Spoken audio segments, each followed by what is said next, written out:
영화평론가 안치홍과 함께 하시겠습니다. 파묘는 어떤 영화인가? 제목이 뜻하듯 간단히 무덤을 파는 영화라고 말할 수 있다. 천만 관객 돌파 영화가 아마 가장 납득할 만한 분류이고, 통상 미스터리 영화로 보지만 여러 요소가 섞여서 장르 구분에 큰 의미가 없다.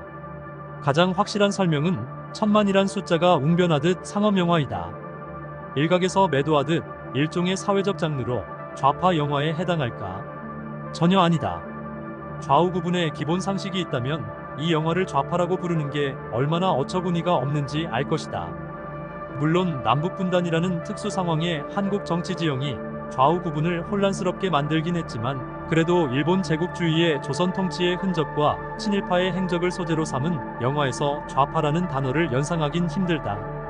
과거 해방 공간에서 친일파가 친미파로 변신하며 자신들의 생존을 위해 독립운동 진영을 좌파라고 매도하거나 공산당이라고 공격한 전철을 이 영화에서 밟아야 할 까닭이 있을까? 해방 전국에서 친일파가 좌와 우를 가리지 않고 자신들의 해가 되면 모두 빨갱이라고 공격한 역사적 기억에 의지하면 반일 영화라고 할 이 영화를 좌파 영화라고 말하는 건 스스로 친일파 혹은 아직 청산되지 않은 친일파의 유산을 상속한 사람이라고 자인하는 꼴이 될 수 있다. 정확히 말해 반일이라기보다 반일 성격이 있는 영화. 파묘가 파헤친 기억에서 불편할 이유는 친일밖에 없기 때문이다. 해방하고 긴 세월이 흘러 아직 그게 불편할 사람이 있을까 싶지만 놀랍게도 꽤 많다. 반일 영화, 상업 영화에 불과한, 즉 팩트로 정색하고 지적한 게 아니라 팩트의 언저리에서 재미를 찾아내 오락물로 제공한 파묘에 개봉 후 좌파 영화라는 말이 나온 건 제 발이 저린 집단이 있었기 때문이다.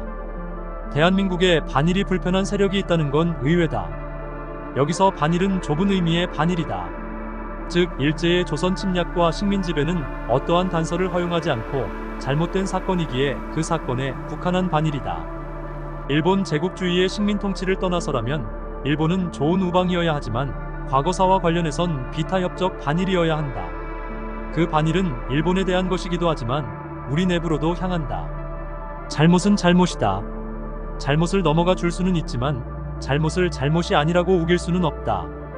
당연한 전제를 다시 확인해야 하는 건 이 영화의 평가와 관련해서도 이 당연한 전제가 무너지는 사태가 빚어졌기 때문이다. 식민 지배를 합리화하는 영화를 만든다면 어떤 형식을 취하든 그 영화는 비판을 받아야 하고, 개봉을 계획한다면 개봉이 취소돼야 한다.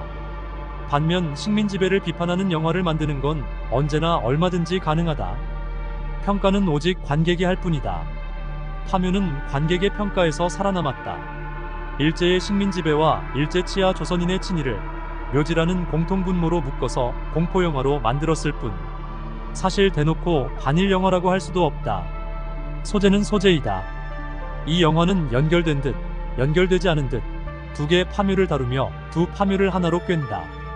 파묘의 핵심 단어는 첩장이다. 한 곳에 두 개의 묘지가 존재하는 상황이다. 조선시대에 일부 권문세가에서 왕릉에 조상의 묘를 몰래 만들었다는 식의 첩장이 있었다고 한다. 풍수지리를 믿는 사람들이 현대에도 드물게 그런 일을 행하는 모양이다. 영화의 첩장은 극중에서 나오듯 악지 중의 악지에서 이루어져 이례적이다. 이례적인 일의 의미를 찾아서 받아들일 만하게 또 재미있게 해결하는 게 감독이 해야 하는 일이다. 두 개의 파묘가 결합됐지만 친일파의 파묘를 다루는 일부와 온이라는 정령이 나오는 2부로 나눌 수 있다. 일부는 공포물에 가깝다. 원호는 현실 세계에 작용하지만 물리적 실체로 그려지지 않았다. 2부는 떼어놓고 보면 전형적인 분위기가 아니긴 하나 액션 어드벤처 인상을 준다. 온이 또한 물리적 형상을 갖춰서 나온다. 1부와 2부의 이러한 차이에 근거해 두 파묘를 불연속성으로 파악하거나 전과 후가 다른 괴상한 영화라고 박한 평가를 내린 평론가들이 있다. 두 개 파묘는 각기 다른 맥락과 문법을 갖기에 다른 방식으로 표현하는 게 맞다. 연속성 또한 불연속적 연속성이어야 한다. 강화 양상을 뚜렷이했다. 관의 크기가 다르고 관이 놓인 자세가 다르다. 친일파의 묘는 평범하게 수평으로 놓였지만 다이묘 정령인 오니의 묘는 더 크고 더 무시무시한 데다 수직으로 땅에 박혔다. 마치 못을 박듯 관을 세워서 묻은 데는 여우가 호랑이 허리를 끊었다는 풍수적인 고려가 있었다는 게 영화의 설명이다. 수직은 역사성을 뜻한다고 볼 수 있다. 수평은 우리 내부의 문제이며 아직 현재의 문제라는 뜻이기도 하다. 더 크고 더 강한 관을 수직으로 몰래 박아놓고 그 위에 수평으로 친일파의 관을 묻은 구조는 현존하는 친일의 유산까지 포함하여 흥미로운 영화적 도식이다. 독립운동가의 오마주. 등장인물과 설정에 일제강점기 및 그 시기 독립운동과 관련한 내용이 많다. 주인공 4인방의 이름은 모두 독립운동가였던 김상덕, 최민식, 고영근, 유해진, 이화림, 김고은, 윤봉길, 이도현에서 따왔다. 화림의 동료 무당 2명 또한 독립운동가 오광심, 김선영, 박자희, 김재한과 이름이 같다. 보국사를 창건한 주지 스님의 이름은 원봉으로 의열단의 단장 김원봉을 떠올리게 한다. 상덕과 영근이 운영하는 사무실 의열 장의사는 의열단을 염두에 두었을 터이다. 상덕의 차량 번호 49파 082로는 광복절, 화림의 차량 번호 19무 0301은 김인현 1919년 3.1 운동, 영근이 운전한 운구차 번호 경기 40파 1945는 해방된 1945년을 연상시킨다. 친일파 집안인 박지용 어머니의 이름은 일제강점기 여성 친일파 배정자와 같고 아버지 박종수는 을사오적 박재순과 닮았다. 박지용 또한 을사오적의 한 사람인 이지용과 같은 이름을 차용했다. 역사에 존재한 친일파 이름을 쓴 일부의 파묘가 마무리된 다음에 일제의 본령을 형상화한 논의가 나오고 독립운동가 이름을 쓰는 4인방의 한 사람도 죽지 않으며 온의를 없앰으로써 파묘를 성공적으로 수행한다. 2차례 파묘는 이런 구도하에 진행된다. 우리 안의 친일과 친일의 뿌리를 모두 걷어내고 끊어내야 한다는 측면에서 2개 파묘를 순차적으로 배치한 것은 적절했다. 영화가 꼭 특정한 장르의 문법을 곧이곧대로 따라야 할 이유는 없지 않은가. 우리 안에 잠재한 역사성을 정교한 노력을 기울여 부각함으로써 또 해원함으로써 천만 영화의 반열에 올랐다는 게 내 평가이다. 친일파 가문이 스스로 무너지도록 하지만 후손인 어린아이는 살려둠으로써 속 시원함과 아량을 동시에 성취했다. 이 영화의 핵심 모티브 쇠말뚝은 널리 퍼진 설이다. 일제가 한반도의 민족정기를 끊으려고 백두대간 등에 쇠말뚝을 일부러 박았다는 설은 근거가 희박하고 실제 측량용으로 활용되었다는 반론이 있다고 한다. 영화에서 99%는 가짜라는 고영근의 대사를 넣어 반론을 반영했다. 동시에 그럼 1%는 이라는 김상덕의 대꾸로 일말의 여지를 남긴다. 1%는 실제 1%일 수도 있고 아닐 수도 있다. 사실 여부와 무관하게 설이 존재한다는 사실은 사실이며 설은 영화나 소설의 상상력으로 이어질 수 있다.